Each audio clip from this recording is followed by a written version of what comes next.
Hello friends, welcome back to my channel Let's Crack OPSC. Hope all of your preparation going well. And before I start today's discussion, for informing all the new YouTube subscribers, we have already started a dedicated test series come guidance course, and many of the serious aspirants who are confident that they will clear the OPSC prelim examination have already enrolled in our test series come guidance course. You will be getting entirely one kind of a coaching kind in 7,500 rupees. So if you are interested, then say hi, I am interested in your test series come guidance course in my email address abishoyi27@gmail.com. You can also send me email at askabacademy@gmail.com specially. And if you are confident, please do not miss this kind of a opportunity. And we are giving personalized feedback. Specially, you can download our personalized feedback. It is there in the description box specially. So as the OPSC has not declared the prelim result, many of the doubts and queries that I am asking, I am getting from comments as well as WhatsApp chats as well as emails that sir, when the OPSC will declare the result. OPSC may declare the result. Almost in this particular month they supposed to be declaring the prelim result. Almost 27-28 it will be almost 2 months. So they supposed to declare the result by now, and the they may take main before the UPSC main examination. If they will not be able to take the main before UPSC main examination, they will be scheduling it after UPSC main examination. UPSC main is scheduled from 7 January onwards. So if they will not be able to schedule it because OPSC schedule is almost stretching around a month, but UPSC schedule is hardly 5 to 6 or 7 days maximum. If there are some holidays, then only it will be stretching. Otherwise, the UPSC they will be stretching it within 5 to 6 days. They will be completing the entire UPSC main. So I hope that things are clear to you when the OPSC will be having the main examination, after either before UPSC or after UPSC main. So you have to plan that accordingly. And I hope all of you are doing wonderful preparation of your optional, and by not neglecting your ODI and English paper. These ODI and English papers are huge, you can say weightage especially, and I have repeated that in many of my videos that ODI and English you supposed to be focusing on grammar portion very on the priority basis. You cannot be totally dependent upon the essay side. If you are thinking that in essay I will be scoring around 55-60 marks, then rest I will be covering in grammar, it is not likely to happen. OPSC is not giving high marks especially in the essay, especially language essay. In essay they can give, but in language paper essay they are not giving high marks. So you have to be doing your groundwork, your practice of ODI writing, English writing, as well as this particular writing of all this. And today we are going to discuss a very, very important question. Especially it is being repeatedly asked in OPSC main examination. You have to plan this particular question and you have to execute your plan so that you can get high marks in this particular question. That is India's nuclear doctrine. India's nuclear doctrine. It's a 10-marker question. It will be coming in paper number 2. GS paper 2. In that particular paper it will be coming, and you have to write really well in order to score high marks. Say 7.5, 8 mark, 8.5, 9 almost. If you are planning, if you can execute this particular question, then you will be getting good marks in this particular question. India's nuclear doctrine. India, you know that India is a land of Lord Buddha and Mahatma Gandhi. Both these great personalities, they have shaped India's vision, especially the non-violence. The non-violence, we never India, the history is the, you can say, the history is giving evidence that India has not done aggression against any particular country.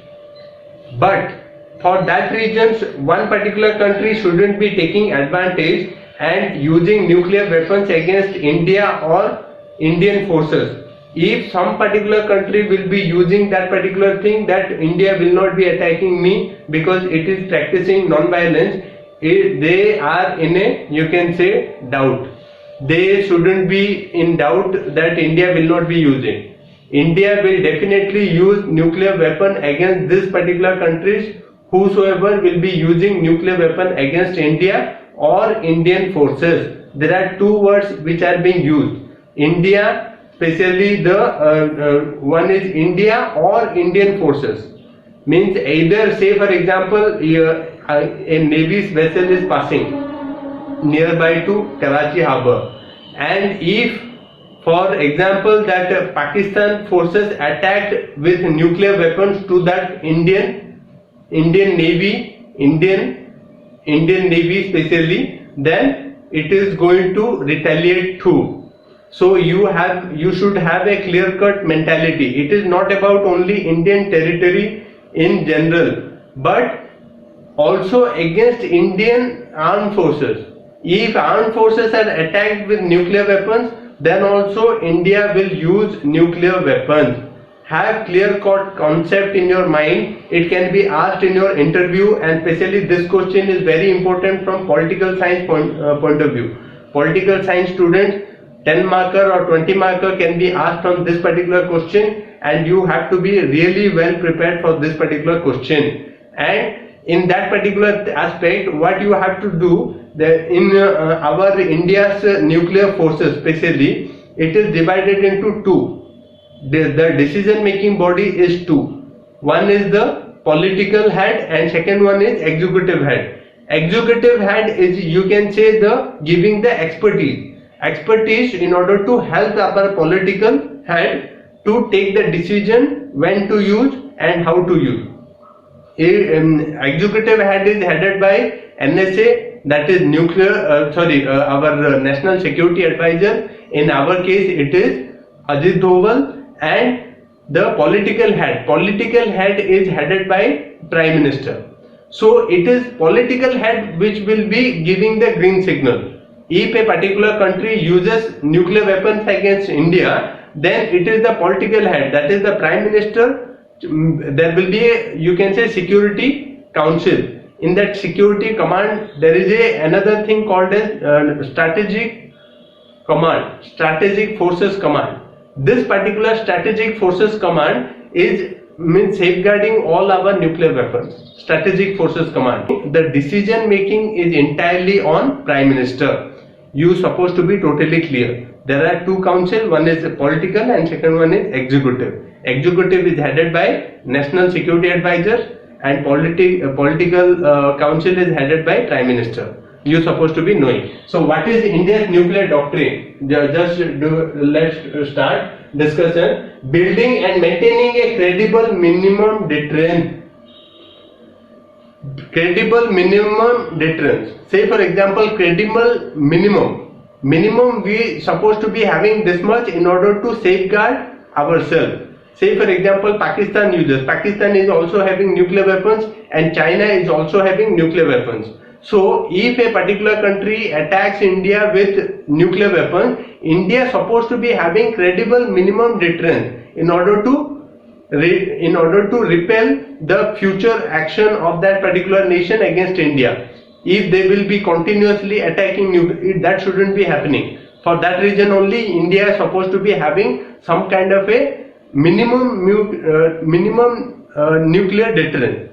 Then no first use policy. No first use policy, that is, weapons will only be used in retaliation against a nuclear attack on Indian territory and Indian forces anywhere. As I have discussed, that India will not be using the nuclear weapon first.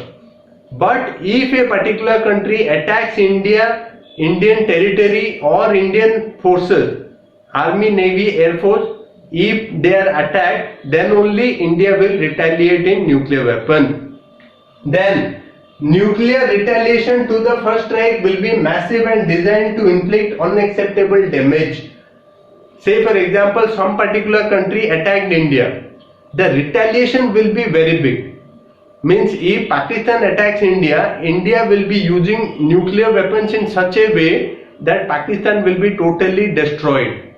So that is India's standpoint. If you attack us once, then you will be abolished from the world map.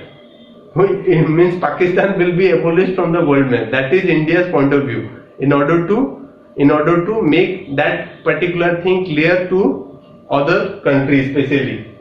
Nuclear retaliation. Nuclear retaliation attack can only be authorized by civilian and political leadership through nuclear authority command. As I have told you, there is two heads. One is executive head, then second one is political head. Executive expertise will be expertise, inputs, decision making. What are the things that inputs will be provided by NSA to the political leadership in order to take a particular decision on nuclear and how to use it and when to use it. It is to be inputs will be provided by NSA Ajit Doval to Prime Minister Modi, and Prime Minister Modi will decide when to use, how to use it. So it is up to the Prime Minister. Then non-use of nuclear weapons against non-nuclear weapon state. This particular thing concept has to be clear, that non-use against non-nuclear state. Say for example India and Sri Lanka or Nepal. Say for example India and Sri Lanka, God forbid it shouldn't happen. India and Sri Lanka are neighbor countries. We shouldn't be having a adversary in Sri Lanka too. Sri Lanka is a, you can say, neighboring country. Our, you can say, cultural relations are there. So we shouldn't be having bad relations with Sri Lanka. But if there is a war between India and Sri Lanka is not having nuclear weapons, so India will not be using nuclear weapons against Sri Lanka in the case of war. Because Sri Lanka is not having nuclear weapon, India will not be using it. Then, however, in the event of major attack against India and Indian forces anywhere, biological or chemical weapon, India will retain the option of retaliating with nuclear weapon. What does this particular point mean? Say for example, India and Sri Lanka. Sri Lanka, they are not having nuclear weapons, but they are having biological or chemical weapon, and they use this biological or chemical weapon against Indian people or Indian forces. If that particular thing happens, if Sri Lanka uses biological or chemical weapons against India, then India is having the option of using nuclear weapons against Sri Lanka. So I hope the concept is clear to you. If Sri Lanka uses biological weapon or chemical weapon against India, India will retain the option of using nuclear weapons against Sri Lanka. Then,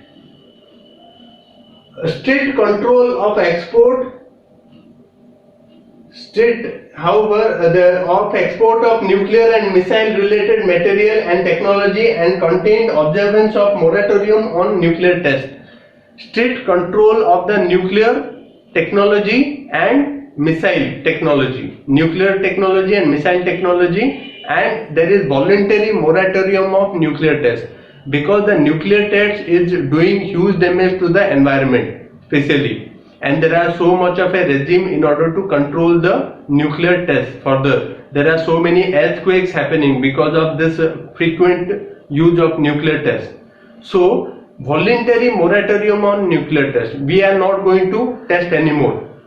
The first happened during Indira Gandhi's time, and second happened again in the May 1998, and it is there during the Atal Bihari Vajpayee's time especially. First one was Smiling Buddha, and let me know in the comment section what is the name given to our second nuclear test. Let me know in the comment section. Let me check your GK.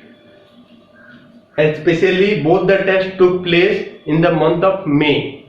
In 74 also, in 1998 also, it took place in May. Then continued commitment to the goal of nuclear weapon free world through global verifiable non-discriminatory nuclear disarmament. Global verifiable non-discriminatory nuclear disarmament. This particular word, non-discriminatory, see this word, non-discriminatory. Non-discriminatory means because our the NSG, nuclear supplies group, they generally it's a you can say there is a discrimination is being created, that all those countries which have tested the nuclear test before a particular date, let me know in the comment section which date, before which date all the countries which are United Nations Security Council permanent members, they have tested on a before a particular date. What is the date? Let me know in the comment section. That in before that particular date, whichever country have tested the nuclear weapon, they are only recognized as nuclear weapon state. And all those countries who have tested the nuclear weapons are not recognized as a nuclear weapon state. For that reason only, let me know in the comment section that before which date all the countries are recognized, and after that date the countries are not recognized. So I hope this particular discussion is very clear, very important discussion. Watch this video again and again. If you will write this much, then you are likely to get high marks out of 10. Almost 8 marks you can be expecting if you will write this much. And try to limit your answer in specific keyword. Keywords are very important. All the keywords are mentioned in this particular discussion is very important. Keywords you have to write. If you will forget the keyword, then your marks will definitely suffer. There is no beating around the bush. You supposed to be presenting the best of the best to your examiner. Thank you very much. Happy learning.